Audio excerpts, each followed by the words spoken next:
ಸತ್ತಿರೋ ವ್ಯಕ್ತಿ ನಿಜವಾಗ್ಲೂ ಅವನೇನಾ? ಏನ್ ಸರ್ ಹಿಂಗ್ ಕೇಳ್ತೀರಾ? ನಮ್ಮೂರು ನನಗೆ ಗೊತ್ತಾಗಲ್ವಾ? ಸತ್ತಿರೋದು ಅವನೇ.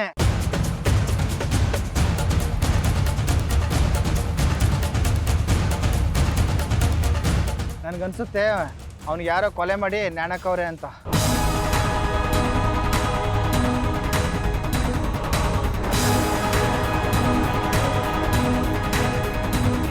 ಯಾರಿಗೆ ಕೆಲಸ ಮಾಡೋರು ಅವ್ರಿಗಂತೂ ದೇವ್ರು ಒಳ್ಳೇದು ಮಾಡಲ್ಲ. ತಾತ ನಾನು ಬರ್ತೀರಾ ಆ ಕಡೆ? ನಡಿಯೋ ಬಾ ತಾತ, ನೀವು ತೋಟಕ್ಕೆ ಹೋಗಿರಿ, ನಾನು ಸುದ್ದಿ ಎಲ್ಲ ಊರಿಗೆ ಬಿಡಿಸ್ಬಿಟ್ಟು ಅವ್ರನ್ನೆಲ್ಲ ಕರ್ಕೊಂಡು ಬಂದ್ಬಿಡ್ತೀನಿ.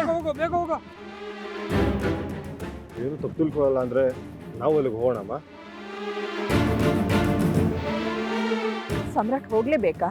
ಪ್ಲೀಸ್ ಅಮ್ಮ, ನಾವಲ್ಲಿ ಹೋಗಿ ಅಲ್ಲಿಂದ ಹಾಗೆ ಊರಿಗೆ ಹೋಗೋಣ.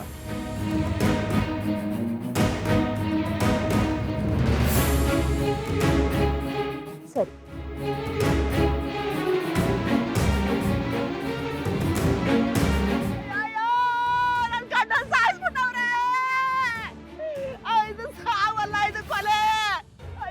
ಯಾರು ಮಾಡ್ರ ಅವ್ರ ಮನೆ ಹಾಳಾಗೋಗ್ಲಿ, ಅವ್ರ ವಂಶ ನಿರಂಶ ಆಗೋಗ್ಲಿ, ನಮ್ಮ ಮನೆಗೆ ಸಾವಾದಾಗ ಅವ್ರ ಮನೆಗೆ ಒಂದು ಸಾವಾಗ್ಲಿ. ಅಯ್ಯೋ ದೇವ್ರೇ, ನನಗಿಂದ ಯಾರ್ದಿಕ್ಕು?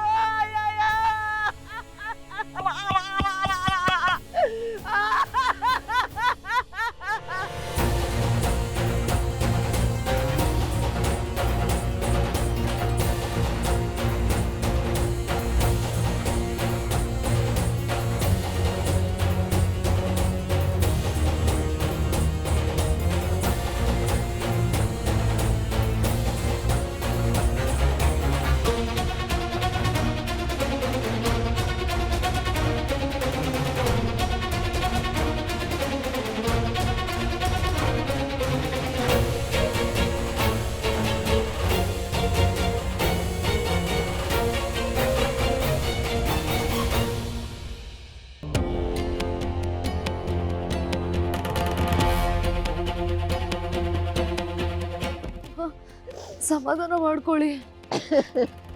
ನಿಮ್ಗಾಗಿರೋ ಅನ್ಯಾಯಕ್ಕೆ ಅಪರಾಧಿ ಯಾರೇ ಆಗಿದ್ರು ಆ ದೇವ್ರು ತಕ್ಕ ಶಿಕ್ಷೆ ಕೊಟ್ಟೆ ಕೊಡ್ತಾನೆ. ಬರೀ ಶಿಕ್ಷೆ ಕೊಟ್ಟರೆ ನನ್ನ ಗಂಡನ ಆತ್ಮ ಶಾಂತಿ ಸಿಗಲ್ಲ.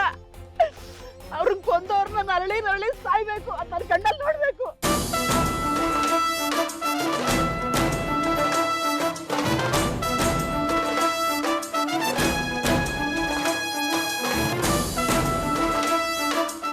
ನನ್ನ ಗಂಡನ ಎಷ್ಟು ಭಗವಂತ ಭಗವಂತ ಎಲ್ಲಿ ಕಣ್ಣು ಮುಚ್ಕೊಂಡು ಕೂತಿದ್ಯಾ? ನನ್ನ ಗಂಡನ ಊಟ ಅಂತಿದ್ದೆ ಆರ್ತಿಕಮ್ಮ.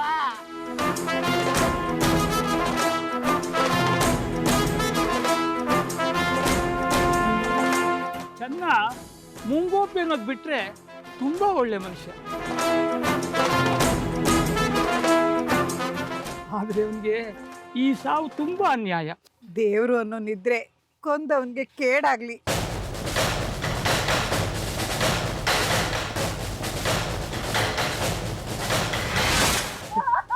ಜಗ ಬಿಡಿ ಜಗ ಬಿಡಿ ಜಗ ಬಿಡಿ ಜಗ ಬಿಡಿ ಜಗ ಬಿಡಿ ಜಗ ಬಿಡಿ.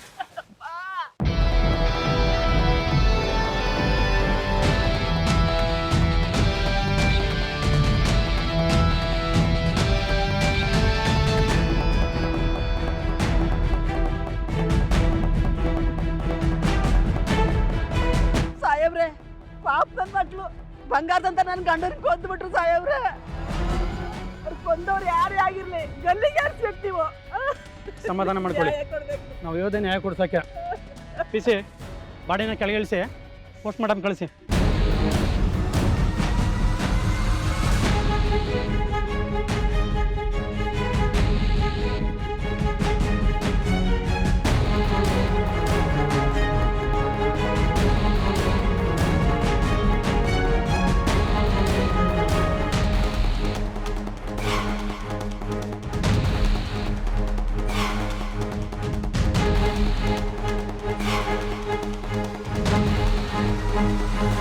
ಸ್ಟೇಷನ್ಗೆ ಫೋನ್ ಮಾಡಿ ಕೊಲೆ ಆಗಿದೆ ಬನ್ನಿ ಅಂತ ಕರೆದೋವೆ ಅದು ನಾನೇ ಸರ್. ಈ ಇನ್ಸಿಡೆಂಟ್ನ ಎಷ್ಟು ಗಂಟೆಗೆ ನೋಡಿದೆ? 7 ಗಂಟೆ ಸರ್. ರಾಜೇಶ್ವರಿ, ಇಲ್ಲಿ ನಮ್ದೇನು ಕೆಲಸ? ನಾವು ಹೊರಡೋಣ. ನಂದಿನಿ, ಊರ್ಮಿಳಾನ್ ಕರಿ. ನೀವು ನಿಮ್ಮ ಗಂಡನ ಕೊಲೆ ಅಂದ್ರಲ್ಲ, ಯಾವ ಮೇಲಾದ ಅನುಮಾನ ಇದೆಯಾ?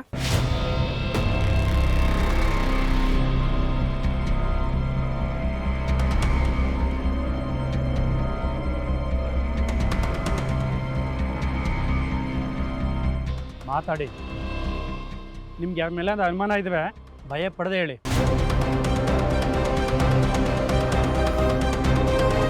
ನಾನು ಬುದ್ಧಿ ಕಲಿಸ್ತೀನಿ. ಇಂಥವ್ರೆ ಅಂತ ಹೇಗೆ ಹೇಳಿ ಸ್ವಾಮಿ ನಾನು?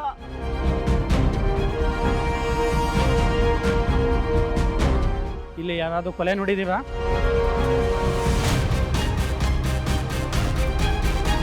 ಅಥವಾ ಇದು ಕೊಲೆನೇ ಅಲ್ಲದೆ ಸತ್ಯ ವ್ಯಕ್ತಿ ಏನಾದ್ರು ಆತ್ಮಹತ್ಯೆ ಮಾಡ್ಕೊಂಡಿರ್ಬೋದಾ? ಇನ್ಸ್ಪೆಕ್ಟರ್ ಸರ್, ಇದು ಆತ್ಮಹತ್ಯೆ ಅಲ್ಲ ಸರ್, ಕೊಲೆ.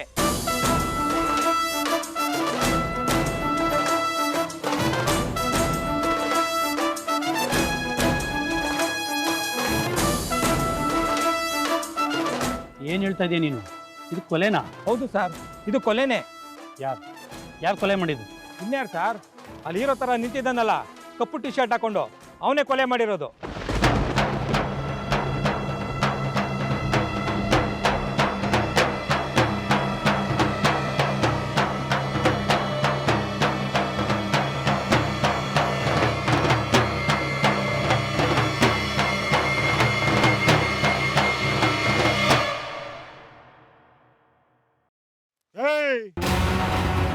ಏನ್ ಹೇಳ್ತಾ ಇದೀಯಾ?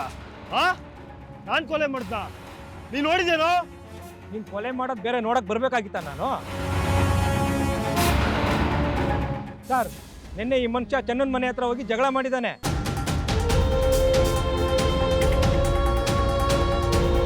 ಕೊಂದಾಗ್ತೀನಿ ಅಂತ ಧಮ್ಕಿ ಬೇರೆ ಹಾಕಿದ್ದಾನೆ.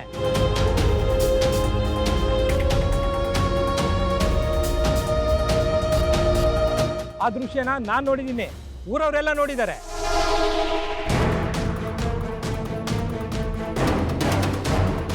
ನಿಮ್ಗೇನಾದ್ರೂ ಅನುಮಾನ ಇದ್ರೆ ಚೆನ್ನನ್ ಹೆಂಡ್ತಿನೇ ಕೇಳಿ ಸರ್. ಸ್ವಾಮಿ, ಈ ಸಾಮ್ರಾಟಪ್ಪ ನಮ್ಮ ಮನೆ ಹತ್ರ ಬಂದು ನನ್ನ ಗಂಡನ್ ಕೊಲ್ತೀನಿ ಅಂದಿದ್ದು ನಿಜಾನೇ. ಆದ್ರೆ ಅಂದ್ರೆ ಇವು ಈ ಕೆಲಸ ಮಾಡಿರಲ್ಲ ಅಂತನಾ? ಈ ವಯ್ಯ ಹೇಳ್ತಿರೋದು ಕೇಳಿದ್ಮೇಲೆ ಕೊಂದಿರಲ್ಲ ಅಂತ ಯಾವ ಬಾಯಲ್ಲಿ ಹೇಳಿ ಸ್ವಾಮಿ ನಾನು?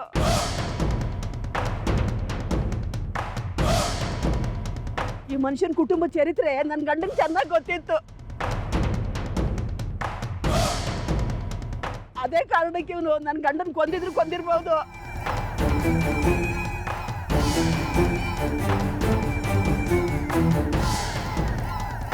ಸುಮ್ಮನೆ ಬಾಯಿ ಬಂದಾಗ ಮಾತಾಡಬೇಡಿ ನೀವು. ನೋಡಿ ಅಮ್ಮ, ಅವರು ನನ್ನನ್ನು ಕರ್ಕೊಂಡು ಹೋಗೋಕೆ ಅಂತ ನಿಮ್ಮ ಮನೆ ಹತ್ರ ಬಂದ್ರು.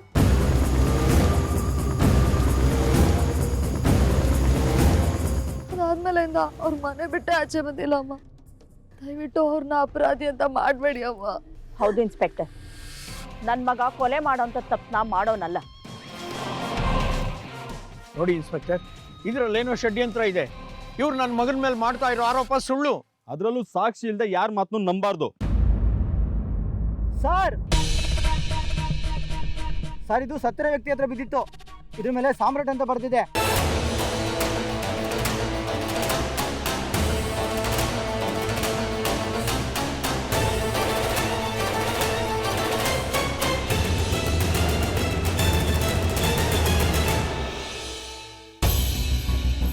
ಸಾಮ್ರಾಟ್ ಅಂತ ನೀವೇನಾ? ಈ ಕೊಲೆ ನೀವೇ ಮಾಡಿರೋದಾ?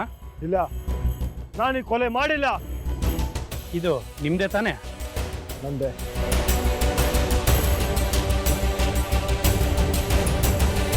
ಇಲ್ಲಿಗೆ ಹೇಗೆ ಬಂತು? ಅದೇ ನನಗೂ ಗೊತ್ತಾಗ್ತಾ ಇಲ್ಲ. ಗೊತ್ತಾಗ್ತಾ ಇಲ್ಲ ಅಂತ ನಾಟಕ ಮಾಡ್ತಾ ಇದೆಯಾ ನೀನು?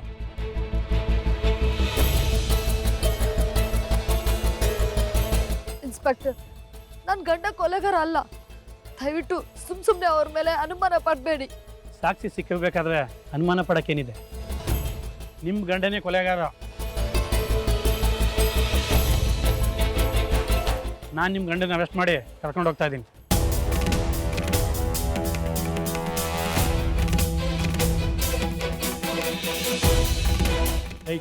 ನಡೆ ಸ್ಟೇಷನ್ಗೆ.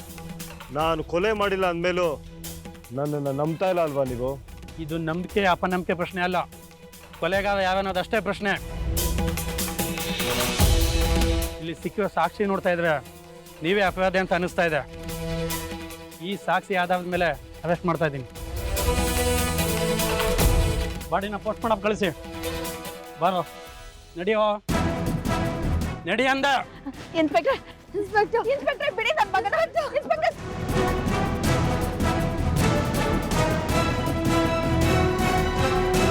ಇನ್ಸ್ಪೆಕ್ಟರ್ ನಿಮ್ ಕಾಲಿಗೆ ಬೀಳ್ತೀನಿ, ದಯವಿಟ್ಟು ಅವ್ರನ್ನ ಬಿಟ್ಬಿಡಿ ಇನ್ಸ್ಪೆಕ್ಟರ್. ಅವ್ರು ಕೊಲೆ ಮಾಡೋರಂತ ಅಲ್ಲ, ಬಿಟ್ಬಿಡಿ. ಈ ರಾಜದುರ್ಗದ ರಾಜೇಶ್ವರಿಂದ ಸುತ್ತ ಹತ್ತೋರ್ಗೂ ಗೊತ್ತು.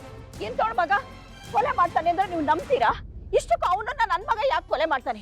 ನಿಮ್ ದಮ್ಮ ಯಾಂತೀನಿ ನನ್ ಮಗನ್ ಬಿಟ್ಬಿಡಿ. ಅಮ್ಮ ನೀವು ಬೇಡಬೇಡಿಮ್ಮ, ಹೊರಗೆ ಬರೋದು ಹೇಗೆ ಅಂತ ನನಗೆ ಗೊತ್ತು. ಹೌದಾ ಸರ್? ಹೊರಗಡೆ ಬರ್ತೀರಾ?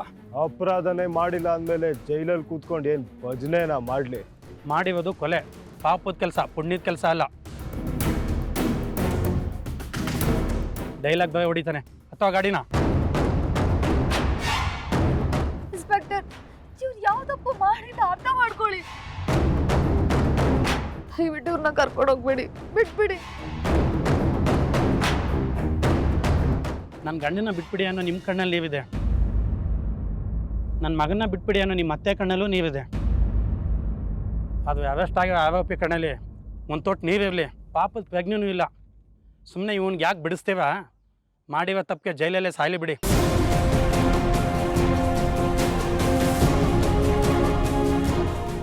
ಹಾಗೆ ಹೇಳ್ಬೇಡಿ ಇನ್ಸ್ಪೆಕ್ಟರ್. ಅಪರಾಧ ಮಾಡದೇ ಇರೋರಿಗೆ ಶಿಕ್ಷೆ ಆಗಬಾರ್ದು. ನನ್ನ ಮಗ ಅಪರಾಧಿ ಅಲ್ಲ, ದಯವಿಟ್ಟು ಬಿಟ್ಬಿಡಿ ಪ್ಲೀಸ್. ಸುಮ್ಮನೆ ಫೋರ್ಸ್ ಮಾಡಬೇಡಿ, ಇವನ್ನ ಬಿಡೋ ಮಾತೇ ಇಲ್ಲ. ಮಾಡಿರೋ ತಪ್ಪಿಗೆ ಈ ಸರಿ ಶಿಕ್ಷೆ ಅನುಭವಿಸೇ ತೀರಬೇಕು.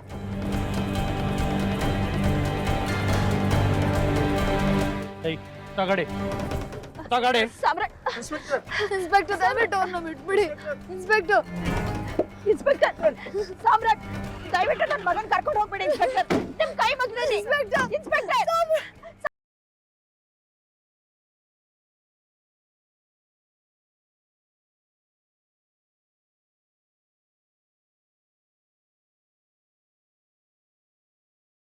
ಸಮಾಧಾನ ಮಾಡ್ಕೋ. ಅವಳು ಎಲ್ಲಕ್ಕೂ ಉತ್ತರ ಅಲ್ಲ. ಗುರುಮಳ, ನೀನು ಏನು ಯೋಚನೆ ಮಾಡಬೇಡಮ್ಮ. ಸಾಮ್ರಾಟ್ನ ನಾವು ಖಂಡಿತ ಬಿಡಿಸ್ಕೊಂಡೇ ಬರ್ತೀವಿ. ರಾಣ, ಗಾಡಿ ತೆಗಿಯೋ, ಸ್ಟೇಷನ್ ಹತ್ರ ಹೋಗೋಣ.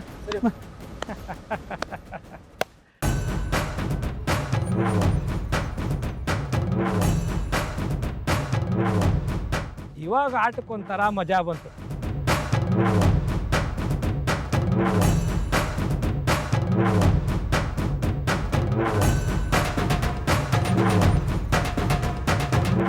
ಏಯ್ ಯಾರೋ ನೀನು? ಸುಮ್ಮನೆ ಇಲ್ದೇ ಇರೋ ಆರೋಪ ಮಾಡಿ ನನ್ನ ಮಗನ ಅರೆಸ್ಟ್ ಆಗೋಗ್ ಮಾಡಿದ್ಯಲ್ಲ. ನಿನಗೂ ನಮಗೂ ಏನೋ ಸಂಬಂಧ? ಆ ಸಂಬಂಧದ ಬಗ್ಗೆ ಮುಂದೆ ಹೋಗ್ತಾ ಹೋಗ್ತಾ ಗೊತ್ತಾಗುತ್ತೆ ಬಿಡಿ.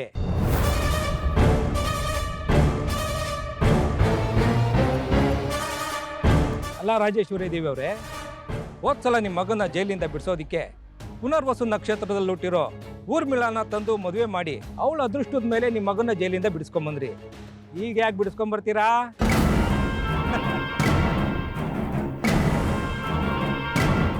ಏಯ್ ಪಾಪಿ, ಸರಿಯಾಗಿ ಕೇಳಿಸ್ಕೊ. ಈಗ್ಲೂ ಪುನರ್ವಸು ನಕ್ಷತ್ರದಲ್ಲಿ ಹುಟ್ಟಿರೋ ಆ ಸಾಮ್ರಾಟ್ ಹೆಂಡ್ತಿನೇ ಸಾಮ್ರಾಟ್ನ ಜೈಲಿಂದ ಬಿಡಿಸ್ಕೊಂಡು ಬರ್ತಾಳೆ.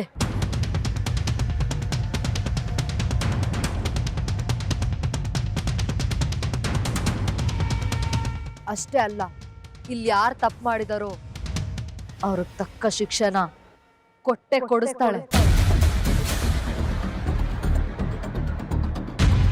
ಸುಮ್ಮನೆ ಹೊರಟೋಗಿಲ್ಲಿಂದ. ಇನ್ನೊಂದೇ ನಿಂತಿದ್ಯಾ? ಹೋಗೋ ಹೋಗೋ ಹೋಗೋ. ಅಮ್ಮ ನಡೀರಿಲ್ಲಿಂದ ಹೋಗೋಣ.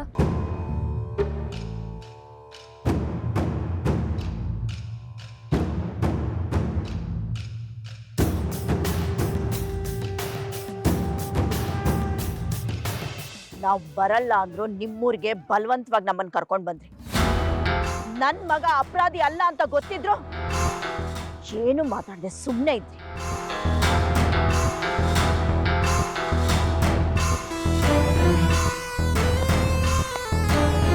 ಶಭಾಷ್, ಈಗ ನಿಮ್ ಇಷ್ಟ ನೆರವೇರ್ತಲ್ಲ? ರಾಜಿ, ಮಾತಾಡ್ಬೇಡಿ ಮಾತಾಡ್ಬೇಡಿ. ನಡಿ ರಾಣ.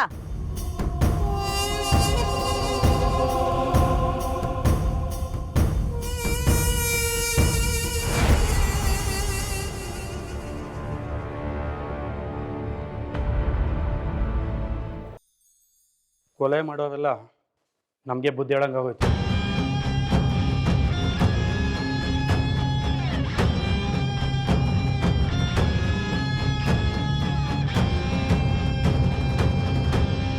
ರಾಣ, ನಾನು ಹೇಳಿದ್ದೆಲ್ಲ ಅರ್ಥ ಆಯ್ತು ತಾನೆ? ನಾವಿಲ್ಲಿ ಮುಗಿಸ್ಕೊಂಡು ಬರ್ತೀವಿ ಕೆಲಸನ. ನೀನು ನಾನು ಹೇಳಿದ ಕೆಲಸ ಮುಗಿಸಿರು, ಸರಿನಾ? ಆಯ್ತಾಯ್ತು. ಹಾಂ, ಹಾಗೆ ಮಾಡು. ಸರಿ.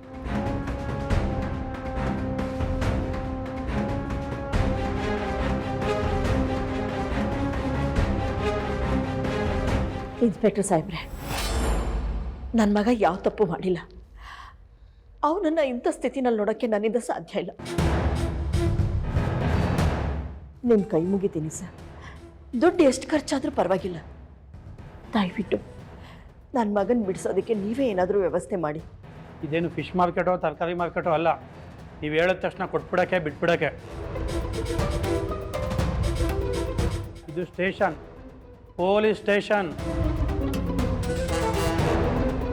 ಹಾಗೆಲ್ಲ ಬಿಡೋಕ್ಕೆ ಸಾಧ್ಯನೇ ಇಲ್ಲ.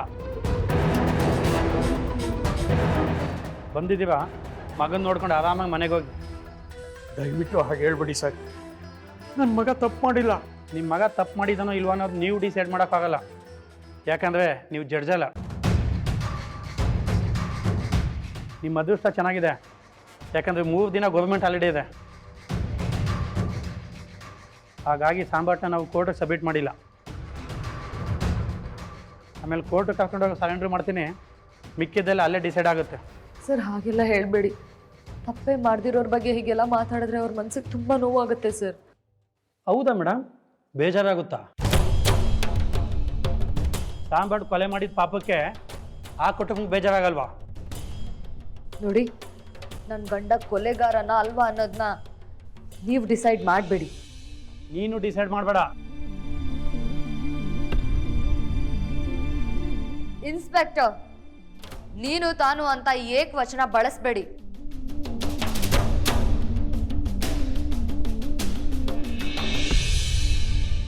ಸ್ವಲ್ಪ ಹೇಳೋದನ್ನ ಸರಿಯಾಗಿ ಕೇಳಿಸ್ಕೊಳ್ಳಿ. ಆಲ್ರೆಡಿ ನಿಮ್ಮ ಗಂಡ ಕೊಲೆ ಮಾಡಿ ಒಂದ್ಸಲ ಜೈಲಲ್ಲಿದ್ದ, ಬೇಲ್ ಮೇಲೆ ಹೊರಗಡೆ ಇದ್ದ. ಈಗ ಅವ್ನು ದುರಾದೃಷ್ಟಕ್ಕೆ ಇನ್ನೊಂದು ಕೊಲೆ ಮಾಡಿ ಸ್ಟೇಷನಲ್ಲಿ ಇದ್ದಾನೆ. ಬಹುಶಃ ಅವನ ಕತೆ ಜೈಲಲ್ಲೇ ಮುಗ್ದೋಗುತ್ತೆ.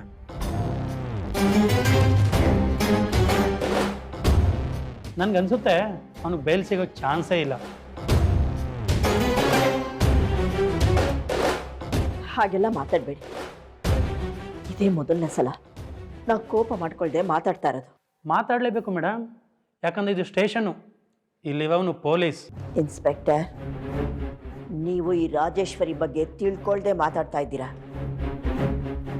ಪರವಾಗಿಲ್ಲ, ನಾನೊಂದು 10 ನಿಮಿಷ ನನ್ನ ಮಗನ ಜೊತೆ ಮಾತಾಡ್ಬೋದಾ? ಹಾಂ, ಧಾರವಾಡಗೆ ಮಾತಾಡಿ. ತಾಯಿಗೆ ಮಾತಾಡೋಕೆ ಬಿಡ್ತೇವಷ್ಟು ಕಟಕ ಅಲ್ಲ ನಾನು. 10 ನಿಮಿಷ ಏನು, 1 ಗಂಟೆ ಮಾತಾಡಿ.